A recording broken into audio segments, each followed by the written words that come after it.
10 seconds remaining. Hello everybody and welcome 5 back seconds after our remaining. short break. We are here for our second Dire series of the team night, back. now last series for Dota Pit for the evening. Team Spirit will be going up against now the undefeated team London Conspiracy. Let's actually show it up in our grid nice and quickly. There they are, London Conspiracy as well as Team Spirit.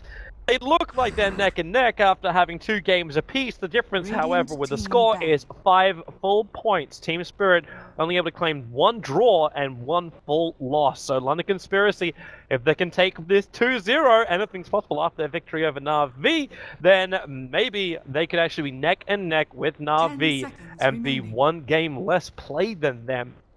What an interesting situation 5 we've now found seconds ourselves remaining. in. I say ourselves, because it's not just me tonight. I am joined by Modpack, so Reserve time. welcome, man, for our second series. Hello, hello. Very excited to keep this one up and going. Hello. Oh. Hello. Dire team Love back. Conspiracy, man. They looked so good. Unbelievable. I love the way they counterplayed the Batrider. I think was the most impressive thing for me during that series, at least. It felt like General just couldn't get anything done, despite, like he had a pretty good draft on his side set up for the Batrider, but 10 seconds up against the Vengeful remaining. Spirit, it almost felt like Na'Vi threw him to the wolves a bit, but 5 I don't know. They seconds played pretty remaining. well. I was sitting here thinking about that whole Reserve last time. series. I'm just there going, hey, when you think about it, who made the most mistakes? And London Conspiracy was pretty down there. Like, they didn't have many at all. There's a couple of options where you might say, hey, maybe this could have been a better choice to have, and so on and so forth, but they seem to be a real consistent team, which is something you don't normally say of like a team, which we do have to be honest, like they are a tier 2 team. Yeah. Like they're just Radiant really team consistent picked. in their play. Yeah, it's true. Like, they didn't overextend all that much. They had a couple plays that maybe you were thinking, like, with the omniscient vision that we have, it's like, oh, they shouldn't have went back in there. Dire But team picked. judging by, what they actually performed and from the vision they had, it did seem like normal and pretty standard and well-controlled plays, as you mentioned. And this time they're actually going to get the Lone Druid, which was banned out first phase both times last game. Yeah. But in return, welcome to Chen, welcome to OD. Yeah, It is they love that OD. It is the God Black safety net, and it's the OD. Everyone loves OD. This hero is just too easy to play these days. It's their most picked hero in the last 2 weeks, and they've done it. They mostly give to Iceberg almost every time, but they've actually done a couple unusual things. 10 They've done things like they've gone aggro try with Ramsey still playing a core. He 5 played, I think it was a seconds Sven remaining. during that game, and they actually hit solo safe lane OD on Afterlife. So they love the Reserve hero. time. They will take it early because they will throw it anywhere, just as long as they get to have it in their draft. I want to put it, man. Like, Yeah. How does OD ever fail? As long as you've got the control, he's just there to throw the damage, man. That's what he's here for. Yeah, he'll lift up a couple people, but in the end, he just wants to throw down those right clicks, Radiant and team Godblack will be back. able to help provide that with that Chen. And man, it's their 2 favorite heroes, though. It is the Lone Druid and the Gyrocopter for London Conspiracy, which is 2 we didn't get, and yet 2 of their most picked. It's kind of funny too when you look at Team Spirit because Ramsey's I cast 2 games of Team Spirit recently, and in both 10 games he was on the seconds gyrocopter. So it's a sought after hero for both 5 sides. seconds remaining. Yeah, that's true. And with them having the first pick into the next phase, you can't even leave it as an option as LC. So nice of them to snag it up now, even though it does mean they Dire commit team 2 back. early core positions. It does seem like it's worth it considering how much both of these teams do value the Gyrocopter. And up against the Chen, you especially want them. Witch Doctor VS. 10 seconds Yeah, that's true. remaining. That's the play, right? Like they were the two supports. They 5 even they seconds 1-2 remaining. picked them in their previous game. I don't know if it's the synergy they're looking for with a Reserve lone time. druid, but more stuns is never a bad thing, especially up against the Chen. Radiant She team take out the Zeus now, so Zeus wasn't really that like they. D's always a question mark for me. I guess he can keep enough of a distance in the mid lane to at least still get a lot of CS. 10 And seconds he's not a remaining. counter, I guess, like to the OD in that sense of the Viper or the Razor, but he should do okay. 5 And seconds I'm a little remaining. worried about possibly a Faces Void ban here from London Conspiracy because, yeah, Team Spirit, if they did end up Reserve picking time. it, you would have an option to immediately fire back with something like the Vengeful Spirit or the Oracle's banned out, but something along those kind of lines here. But I would still be a little worried going up against OD Faceless Void myself.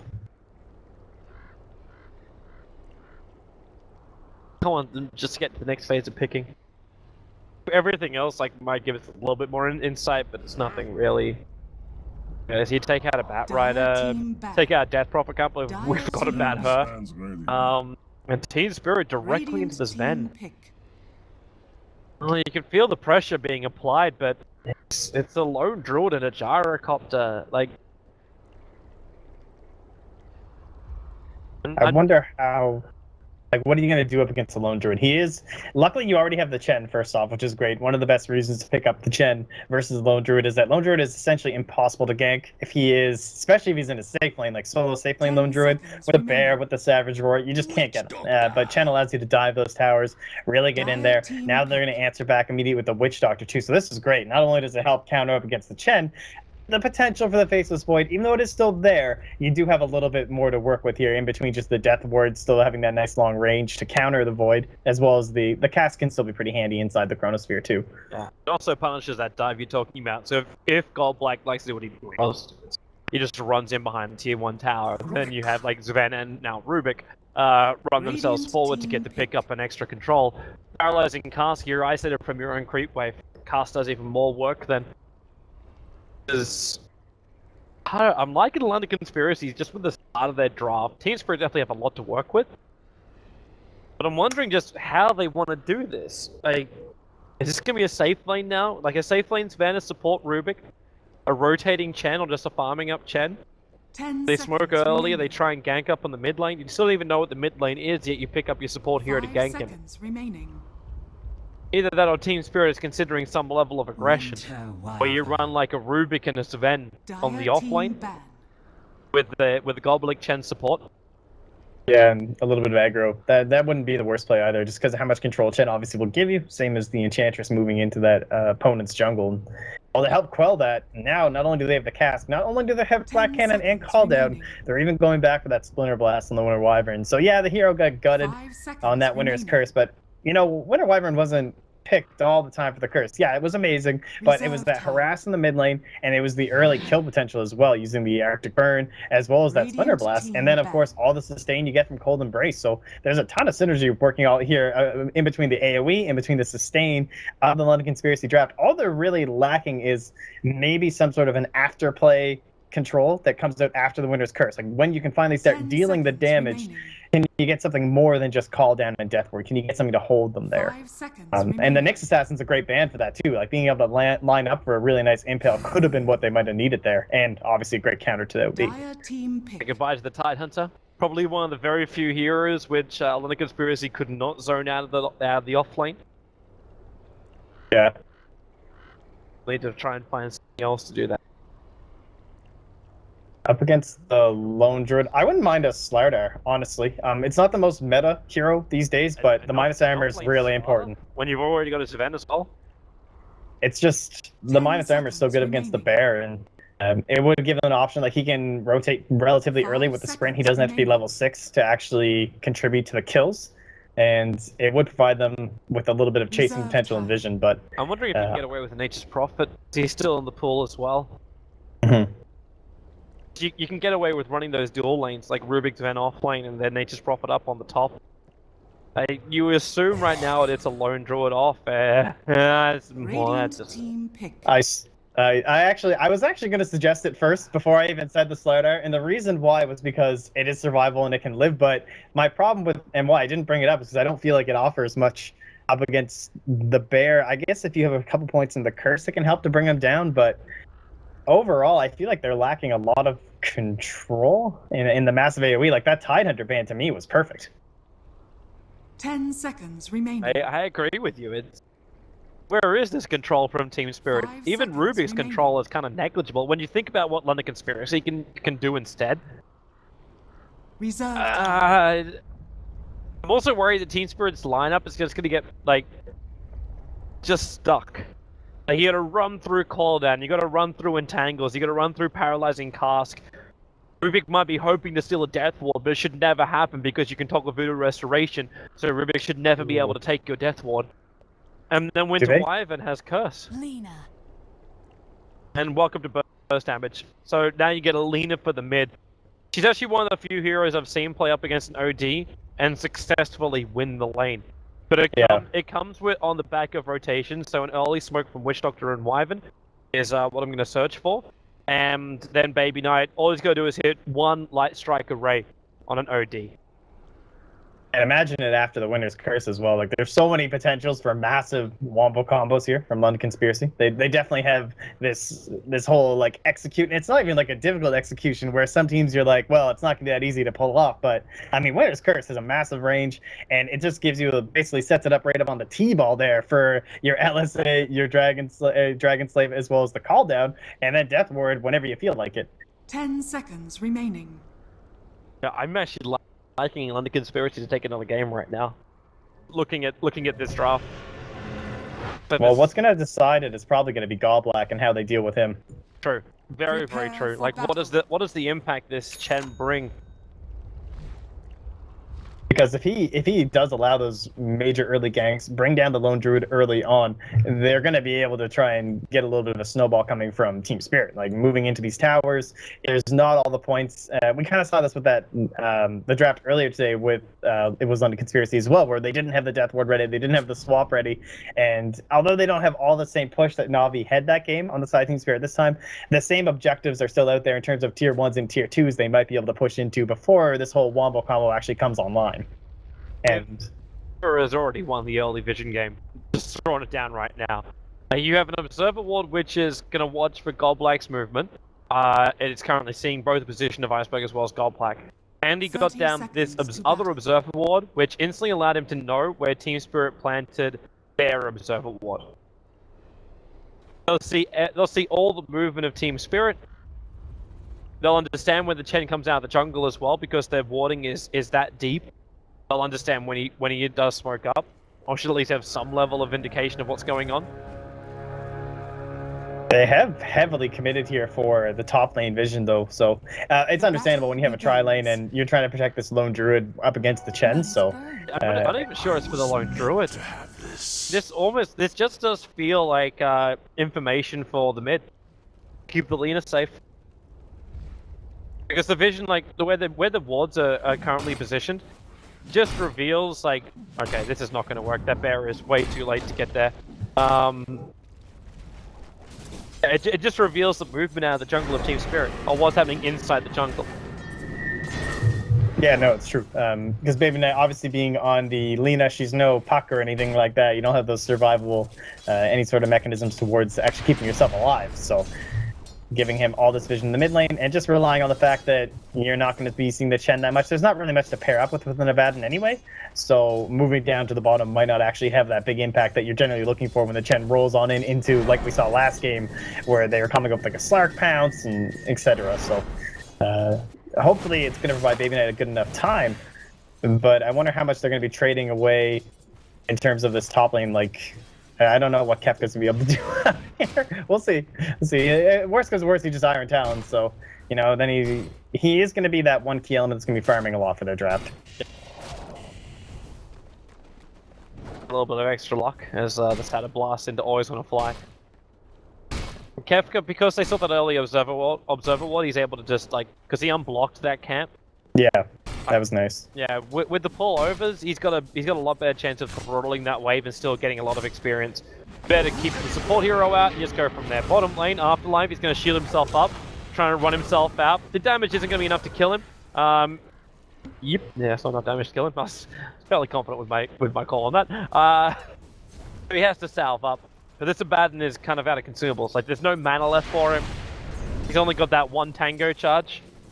Life is very difficult for him, while Jalopy is just getting a lot of CS on that bottom lane. Gyrocopter. It's basically uncontested farm. Yes, Ramses is definitely keeping up with him, but it's the fact you have a half-level Abaddon lane. Yeah, and that's going to change heavily once Kefka moves into like level 3, 4, and especially 5, right? Like, then he can actually help contest Ramses, whereas Afterlife, he's on this, going into the Iron Talon for the Abaddon. His life is much more difficult. We've seen a couple of these Iron Talon Abaddons lately. It's very similar to the Night Stalker idea, where you just try and get level 4 really quickly if you're totally zoned out of your lane. But right now he's in an extremely rough spot. He's almost going to die to neutrals, but he can't because he doesn't have enough. Like, he can't lose that unreliable gold. That pressure on mid. Baby Knight gonna get picked up. He's got no mana to work with. He's got a salve and Fairy Fire, but he only burns the Fairy Fire and he ends up going down anyway. What is this? Always want to fly and pick himself up a regeneration room, which gave him his Fade Bolt as well as telekinesis again. A really good movement from Team Spirit, and they'll get the first blood and advantage in the mid. A lot of that was also prepared by Iceberg's harassment. It's surprising how often Rubik is often cited as one of the supports that doesn't offer too much early, but early on he actually had a pretty big play up against the Lone Druid. He is considered one of the few supports that can actually do something against the Bear in terms of like how much repositioning you can offer for the lift and the throwback, and again they're coming into that mid lane on Baby Knight. They will have the Witch Doctor Soul in here though. Movement, it's always on a fly being revealed, but the casket doesn't bounce, which means Baby Knight's dead. Godlike Chen Army is going to be in a perfect position, always on a fly, almost dying there as well. Only the penitent. But really, had the space, the support was there.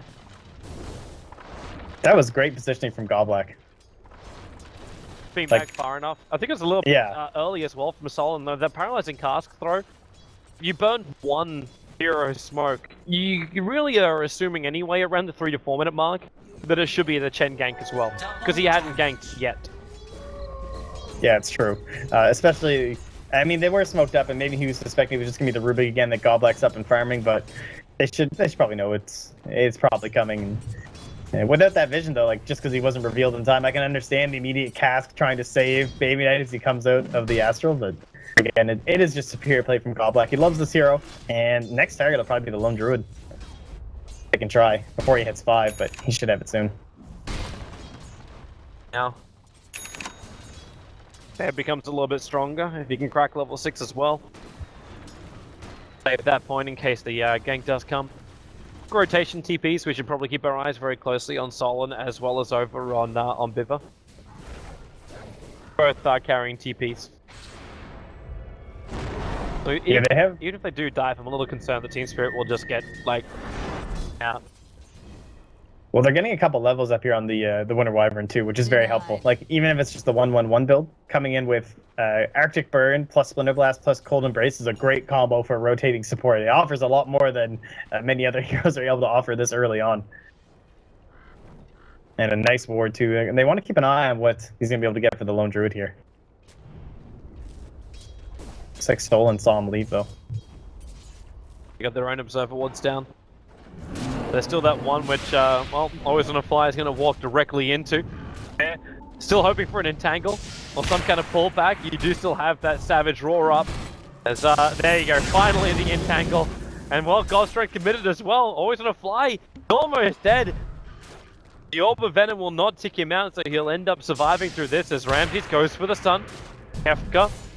Still not having that entangle arriving from the Bear, but the paralyzing cast and the blast always going to fly. He's just out of range of it. He'll give the extra help with that Fade Bolt, and with a cleave damage, Kefka almost died there too. But there's just too much support arriving from LC. They're able to get the kill over on this Van. Baby Knight may not be so lucky. Oh, actually, there is the 1 point up in Curse of Avanus. Baby Knight's getting body blocked up a little bit more, allowing Iceberg to walk in. With that Mistline Strike array, Baby Knight's now got no space to work with. So a very quick rebuttal kill coming out from Team Spirit.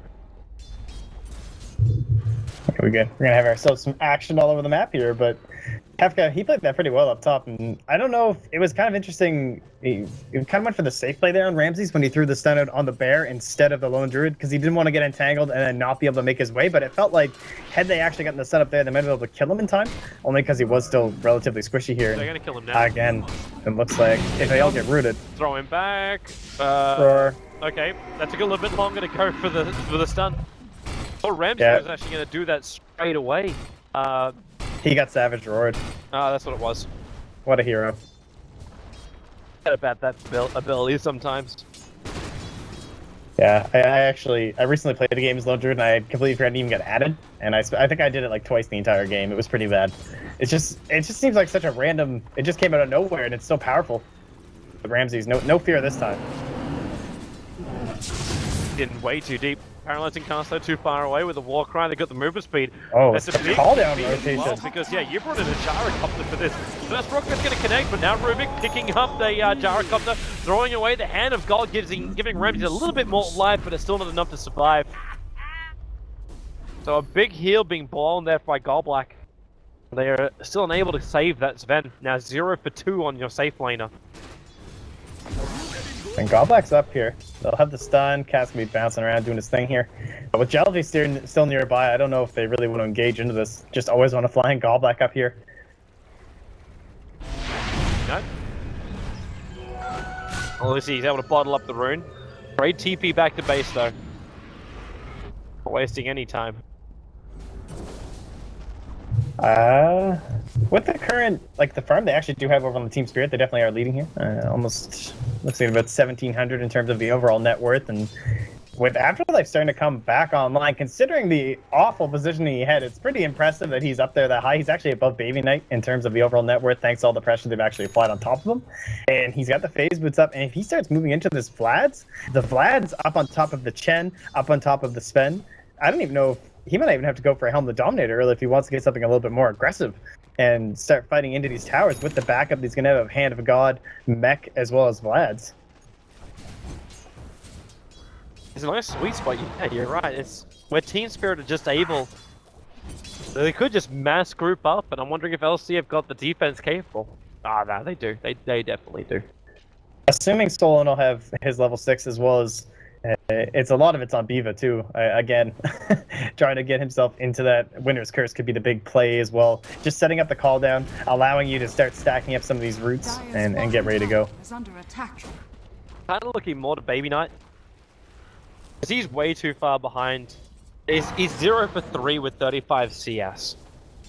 He's 2.3k, 2.4k net worth compared to the 4k net worth of Icebergers from the same lane. Iceberg hasn't even got kills. He's got 3 assists, sure. But there's no kills to his name. So when I wonder, like how long does it take for Leader to get into the Arcane Boots, to get potentially Ether Lens, to get the Yule Scepter, build into the Aghanim Scepter? All of these things cost a large portion of money. And you don't even have like the big levels, so you went the 4 points up in the Dragon Slave with just the 1 point up in front. You don't have that power of Fiery Soul, or the presence, I should say, of Fiery Soul in the lane. Where's my pension? Yeah, it feels like it's going to be reliant on a big Laguna Blade into the first big team fight if we actually get one onto somebody for most of the gold for Baby Knight. Last one fly up to Afterlife. Looked like an attempted movement, but Afterlife just felt it coming. He doesn't see it coming. There's no observer watch for the dire side down here. Realized something was up. Well, Ramses is going to go into the Helm Dominator, which actually just makes more sense anyway. Just keep your stacks going, like, while you're applying all this pressure. Oh, you've even got the early stacks. Golblack, what a player. Look at this. Sends his own creep. He's been stacking this up. Don't even need the Helm Dominator. What a great guy. So friendly. And we'll see if... Experienced. He knows all about it. He's done this before, has he? This Chen thing? Yeah, maybe. Possibly signature hero. Well, Kefka, he, along with, as you mentioned, the fact that they need to catch up with Baby Knight, the question is, what are you going to get on this lone Druid? Like, moving into the most common thing is Midas into Radiance, but he's already 11 minutes in, not quite able to get up the Midas. It looks like he'll still go back for it. Oh, actually, it is up. Okay, yeah, so he did purchase it and bring it on over, so should be A-okay. Radiance is kind of like the build for him in this game. Yeah. There's little that's going to be dealing with the split push. He's going to have the problem, though, that his bear can get easily sniped. Maybe that would be something which will push him away from the Radiance, because this Ven's just...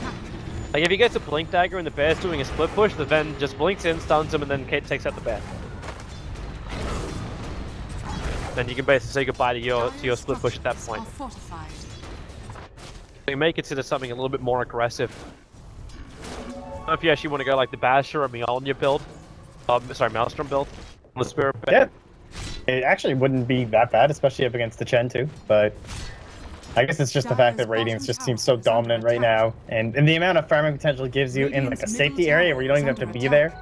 Perhaps that's the thing that just can't be underestimated here.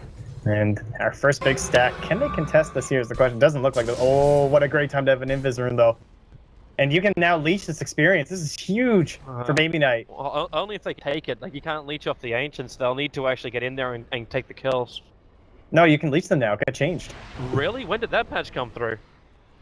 This patch. It did change that. So, like, if he actually was there, he could leech the EXP now. It is shared, just like a normal neutral camp. But set reward and the dewarding, so they won't be able to get it. Dire's top tower Go for is my under pet attack. It's one of those ones they throw in like the side, and you're just like, oh, really? Especially because it kind of comes out of left field, but maybe it's just because of all that attention that we were seeing on like TA and the fact that like her ancient stacks pretty much brought her back in, Sven's ancient stacks brought him back in. Dire's Maybe an bottom understandable tower balance has been change. denied. I could get pincered in a moment. That observer was Dire's flying in the middle mech tower recipe, is so under God bless attack. get the whole thing done. Lost that tier 1 tower on top. Radiant's Baby bottom Knight tower actually is getting... under Wait, no, attack. he's not going to get soloed. Actually, yes, he will. Oh, he's going to fly. That was beautiful. First he stole the Slave, threw off all of his abilities, then he stole the Light Strike Array, and was able to solo kill off Alina as a Rubik. Ah! That, bro. Rubik is one of those heroes that we've just seen. Some teams love it and they'll pick it up nice and early. Like you'll see Cookies is one of those teams right now that love it for their player Pablo, and always want to fly. He's also always been just one of those guys you can always just bring this hero up. He's been a mainstay in competitive since forever. It's kind of similar to, it's almost like Invoker in that same kind of clout of the hero you think of in professional Dota, but Rubik has just never gone away. And it's because of the plays like that, because up against certain heroes, up against like the Gyrocopter as well as Alina this game, he's going to have himself a really good time if he can, again, keep stealing this LSA or move into the Laguna Blade. I assume he won't get a Death Ward, but you never know. If you're quick enough before they do toggle on the Voodoo, maybe you can snag it up. You have to be pretty damn quick for that, though. It's true. You have to be like, it has to be just completely immediate. You basically require an Aghanim Scepter or a Blink Dagger or both in order to do that.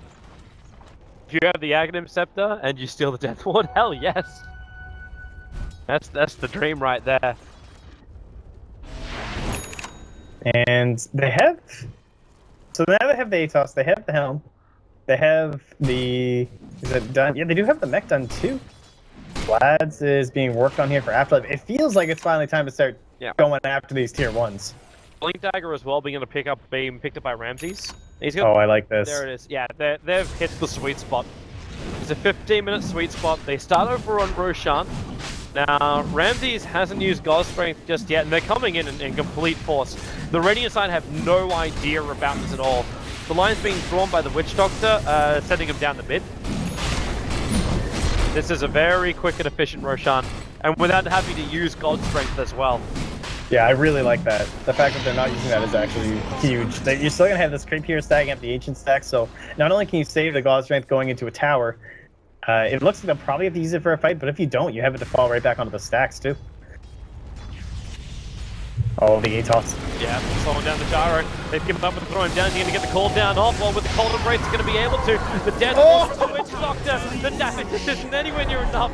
Oh, when you've got your Eclipse coming out from the OD. Radiant's bottom Oh, that hit hard. Baby Knight's down for the count. Team Spirit have just wiped London Conspiracy in the mid lane. Oh, Iceberg was just sitting there, and I was just thinking, oh, when he comes off this stun, this is going to be so much damage. I wasn't expecting that much damage. He essentially almost soloed the Witch Doctor, top tower is under attack. and it's just a free tower Radiant's middle tower is under attack. in a free fight. Oh, that is unbelievable how much int he has currently stacked up here. He had 15 stolen when he threw that up. He still has 15 sitting on him right now.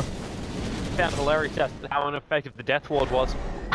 Oh yeah, he's just Like, tickling. When everyone gets hit affected by Team Spirit by the War Cry, which is level 4, it's like, okay, now we'll use Death Ward. Wait, physical damage. Rude. Push is coming now on the top lane. So it won't just be one tower, it'll be 2 towers. Radiant's top tower is under attack. Like, LC could potentially try and defend this, but Laguna's still on cooldown for the moment, Death Ward was still on Radiant's top cooldown, tower has and their fallen. players weren't in position. The tower was too low, they weren't going to get there in time. And it's like they're trying to clean off the Ancient stack right now before anything more happens. With the Cold Embrace, the Lone Druid protected. It's not stopping Iceberg from getting this kill. He's far enough away as well from the Cold Embrace that always want to fly. Like, the OD wasn't dragged back over. Another Rod of Atos. Witch Doctor, 3 hits coming out from that OD. He's still got the Aegis, the Immortal up his sleeve. Hence, he wasn't really caring if LC would attack him and kill him or not. But again, Team Spirit lose nothing, and then Ancient Stack's already been worked down. If Team Spirit realized this, that Van's going to get enough money for his, not his full BKB, but pretty bloody close.